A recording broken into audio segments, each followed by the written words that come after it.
Hello everyone, welcome back to my YouTube channel. ಸ್ನೇಹಿತರೆ, ಇವತ್ತು ಒಂದು ಸಿಂಪಲ್ ಆಗಿರೋದೊಂದು ಬ್ಲೌಸ್ ಡಿಸೈನ್ನ ತೋರಿಸ್ತೀನಿ. ಯಾವ ರೀತಿ ಸ್ಟಿಚ್ ಮಾಡೋದು ಅನ್ನೋದನ್ನು ನೋಡ್ಕೊಂಬರೋಣ ಬನ್ನಿ ಸ್ನೇಹಿತರೆ. ಮೊದಲಿಗೆ ನಾವು ಯಾವ ಡಿಸೈನ್ ಸೆಲೆಕ್ಷನ್ ಮಾಡಿರ್ತೀವೋ ಆ ಡಿಸೈನ್ನ ಈ ರೀತಿ ಕಟ್ ಮಾಡ್ಕೋಬೇಕು. ನಾನು ಇದಕ್ಕೆ ಥ್ರೆಡ್ ಪೈಪಿಂಗ್ ಕೊಡ್ತಾಯಿದ್ದೀನಿ ಸ್ನೇಹಿತರೆ. ಹಾಗಾಗಿ ಈಗ ನಾನು ಥ್ರೆಡ್ ಪೈಪಿಂಗ ಸ್ಟಿಚಿಂಗ್ ಮಾಡ್ಕೊತಾ ಇದ್ದೀನಿ. ಥ್ರೆಡ್ ಪೈಪಿಂಗು ಕ್ರಾಸಾಗಿ ಸ್ಟಿಚಿಂಗ್ ಮಾಡ್ಕೋಬೇಕು. ಥ್ರೆಡ್ ಪೈಪಿಂಗ್ ಯಾವ ರೀತಿ ಕೊಡೋದು ಅನ್ನೋದನ್ನು ಒಂದು ವಿಡಿಯೋ ಮಾಡಿದ್ದೀನಿ ಸ್ನೇಹಿತರೆ, ಅದನ್ನು ನೋಡ್ಕೊಂಬನ್ನಿ, ಅರ್ಥ ಆಗುತ್ತೆ ನೋಡಿ ಸ್ನೇಹಿತರೆ. ಕ್ರಾಸಾಗಿದ್ದಾಗ ಈ ರೀತಿ ಕ್ರಾಸಲ್ಲೇ ಹಿಡ್ಕೊಂಡು ನಾವು ಸ್ಟಿಚ್ ಮಾಡಬೇಕು. ಈ ರೀತಿ ಕ್ರಾಸಲ್ಲಿ ನಿಧಾನಕ್ಕೆ ಸ್ಟಿಚಿಂಗ್ ಆಗ್ತಾ ಬರಬೇಕು.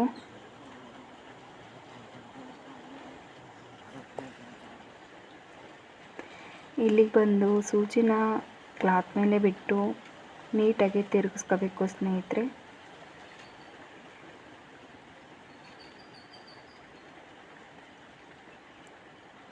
ನೋಡಿ, ಇವಾಗಲೂ ಅಷ್ಟೇ ಕ್ರಾಸಾಗಿ ನೀಟಾಗಿ ಅದು ಯಾವ ಶೇಪ್ ಇದೆಯೋ ಆ ಶೇಪಿಗೆ ಕ್ರಾಸ್ ಮಾಡ್ಕೊಂಡು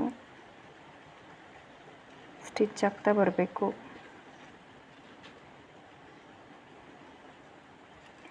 ಈ ರೀತಿ ಸ್ಟಿಚ್ ಹಾಕೋದ್ರಿಂದ ನಾವು ಯಾವ ಶೇಪ್ ಕೊಟ್ಟಿರ್ತೀವೋ ಆ ಶೇಪು ನೀಟಾಗಿ ಅದೇ ಥರ ಬರುತ್ತೆ.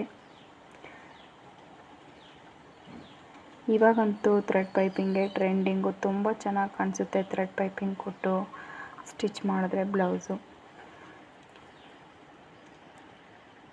ಹಂಗಾಗಿ ಈ ರೀತಿ ಸ್ಟಿಚ್ ಹಾಕ್ಕೊಳ್ತಾ ಬರಬೇಕು. ಈ ರೀತಿ ಸ್ಟಿಚ್ ಹಾಕಿದ್ಮೇಲೆ ನಾನು ಕೆಳಗಡೆಗೆ ಮೇನ್ ಕ್ಲಾತ್ನ ತಗೊಂಡು ಕೆಳಗಡೆ ಸ್ಟಿಚ್ ಹಾಕ್ತಾಯಿದ್ದೀನಿ. ನೋಡಿ ಯಾವ ಸ್ಟಿಚ್ ಹಾಕೋದು ಅಂತ. ಅದೇ ರೀತಿ ಈಗ ಮೇನ್ ಕ್ಲಾತ್ನ ನೀಟಾಗಿ ಈ ರೀತಿ ಹಾಕ್ಕೊಂಡು ಗುಂಪಿನ ಹಾಕೋಬೇಕು.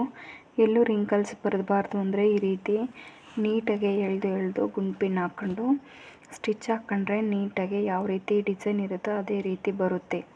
ಹಾಗಾಗಿ ಈ ರೀತಿ ಹಾಕ್ಕೊಂಡು ನೀಟಾಗಿ ನೋಡಿ, ನಾನು ಸ್ಟಿಚ್ ಹಾಕಿರೋದ್ರ ಮೇಲೆ ನೀಟಾಗಿ ಯಾವ ರೀತಿ ಸ್ಟಿಚ್ ಹಾಕಿದ್ದೀನೋ ಅದೇ ರೀತಿ ಅದ್ರ ಮೇಲೆ ಈ ರೀತಿ ಸ್ಟಿಚ್ ಹಾಕ್ಕೊಳ್ತಾ ಬರಬೇಕು. ನಾನಿವಾಗ ಥ್ರೆಡ್ ಪೈಪಿಂಗು ಮೇಲೆ ಕೊಟ್ಟಿರೋದನ್ನು ಒಳಗಡೆ ಓವರ್ ಮಾಡಿಕೊಂಡು ಮೇನ್ ಫ್ಯಾಬ್ರಿಕ್ಕು ಸೀದಾ ಇರಬೇಕು. ಈ ರೀತಿ ಸ್ಟಿಚ್ ಹಾಕ್ಕೊಳ್ತಾ ಬರಬೇಕು.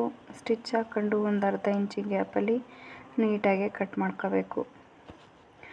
ಈ ರೀತಿ ಕಟ್ ಮಾಡ್ಕೊಂಡ್ಮೇಲೆ ನಾವು ನೀಟಾಗಿ ಕ್ರಾಸಲ್ಲಿ ನಾಚು ಹಾಕೋಬೇಕು. ನೋಡಿ, ನಾನು ಯಾವ ರೀತಿ ನಾಚು ಹಾಕ್ತಿದ್ದೀನೋ ಅದೇ ರೀತಿ ಹಾಕಬೇಕು. ಅದೇ ಥರ ಶೇಪಲ್ಲಿ ನೋಡಿ ಆ ಥರ ಟ್ರಿಮ್ ಮಾಡ್ಕೊಂಡು ನಾಚು ಹಾಕ್ಕೊಳ್ತಾ ಬರಬೇಕು. ಈ ರೀತಿ ನಾಚು ಹಾಕಿದ್ಮೇಲೆ ನಾವು ಗುಂಪಿನೆಲ್ಲ ತೆಗೆದು ಸೀದಾ ಮಾಡ್ಕೋಬೇಕು. ಈ ರೀತಿ ಸೀದಾ ಮಾಡ್ಕೊಂಡು ನಾವು ಕಿನ್ನರಿ ಸ್ಟಿಚ್ ಹಾಕ್ಕೊಬೇಕು. ನೋಡಿ ಯಾವ ರೀತಿ ನಾನು ಸ್ಟಿಚ್ ಹಾಕ್ತಿದ್ದೀನಿ ಅನ್ನೋದನ್ನು. ಈ ರೀತಿ ಕಿನ್ನರಿ ಸ್ಟಿಚ್ ಹಾಕೋದ್ರಿಂದ ಬಟ್ಟೆ ಜರುಗಲ್ಲ ಮತ್ತು ರಿಂಕಲ್ಸ್ ಬರಲ್ಲ. ಹಾಗಾಗಿ ಈ ರೀತಿ ಸ್ಟಿಚ್ ಹಾಕ್ಕೊಳ್ತಾ ಬರಬೇಕು. ನೋಡಿದ್ರಲ್ಲ ಸ್ನೇಹಿತರೆ, ಸಿಂಪಲ್ಲಾಗಿ ಯಾವ ರೀತಿ ಡಿಸೈನ್ ಮಾಡೋದು ಅನ್ನೋದನ್ನು. ಈ ವಿಡಿಯೋ ಇಷ್ಟ ಆದರೆ ಪ್ಲೀಸ್ ವಿಡಿಯೋಗೊಂದು ಲೈಕ್ ಮಾಡಿ, ಶೇರ್ ಮಾಡಿ, ಸಬ್ಸ್ಕ್ರೈಬ್ ಮಾಡಿ. ನಿಮ್ಮ ಅನಿಸಿಕೆ ಅಭಿಪ್ರಾಯಗಳನ್ನು ಕಮೆಂಟ್ ಮೂಲಕ ತಿಳಿಸಿ ಸ್ನೇಹಿತರೆ. Thank you. Take care. Bye. Thank you for the watching.